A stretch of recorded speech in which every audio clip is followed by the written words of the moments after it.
नमस्कार मित्रांनो, तुमचे स्वागत आहे श्री स्वामी समर्थ. मित्रांनो, तुम्हाला माहीतच असेल की गुरुवारचा दिवस हा स्वामी समर्थांचा अत्यंत आवडीचा दिवस आहे. या दिवशी स्वामींची विशेष सेवा, विशेष आरती, विशेष नैवेद्य केला जातो. मित्रांनो, या दिवशी आपण बरेचसे उपाय, बरेचशी सेवा करतो, स्वामींना प्रसन्न करतो. परंतु मित्रांनो, तुम्हाला माहीत आहे का की गुरुवारचे व्रत सुद्धा करता येते. जसे वैभव लक्ष्मीचे व्रत असते, महालक्ष्मीचे व्रत असते, साईबाबांचे व्रत असते, महादेवाचे व्रत असते, तसेच आपल्या स्वामी समर्थांचे सुद्धा दर गुरुवारचे व्रत असते. मित्रांनो, हे सोपे सरळ व्रत आहे. तुम्हाला माहीत असेल की गुरुवारचे व्रत करण्यासाठी पोथीची आवश्यकता असते. ते 9 गुरुवारचे व्रत तुम्ही व्हिडिओ बघितला सुद्धा असेल की 9 गुरुवारचे व्रत करावे लागते. पण मित्रांनो, हे दुसरे व्रत आहे. यामध्ये तुम्हाला दर गुरुवारी स्वामी समर्थांचे व्रत करायचे आहे.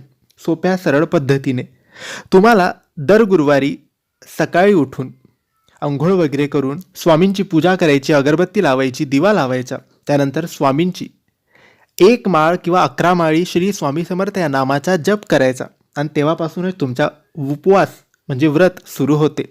दिवसभर तुम्ही फळं खाऊ शकतात, फक्त मिठाचे खायचे नाही. आणि संध्याकाळी पुन्हा स्वामींची पूजा अर्चना करून स्वामींना जेही नैवेद्य तुम्ही केला असेल तो दाखवायचा. म्हणजे भाजी, चपाती किंवा काही गोडधोड, वरण भात जेही तुम्ही जेवणाला केलं असेल ते स्वामींना नैवेद्य दाखवायचा संध्याकाळी. आणि त्यानंतर तुम्ही तोच नैवेद्य घेऊन तुमचा उपवास सोडायचा. असे हे सोपे गुरुवारचे व्रत आहे. आता हे किती गुरुवार करायचे? तर मित्रांनो, हे कमीत कमी 5 आणि जास्तीत जास्त 11 गुरुवार तुम्ही हे व्रत करू शकता.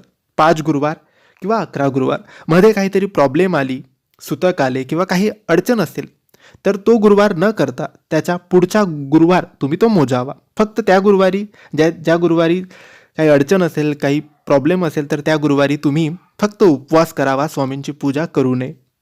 तर अशा रीतीने तुम्ही 5 किंवा 11 गुरुवारचे व्रत करू शकतात.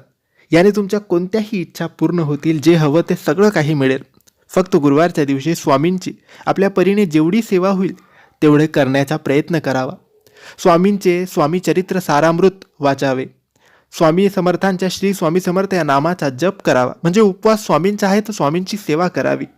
तर मित्रांनो, अशा रीतीने दर गुरुवारी तुम्ही स्वामी समर्थांचे व्रत नक्की करा.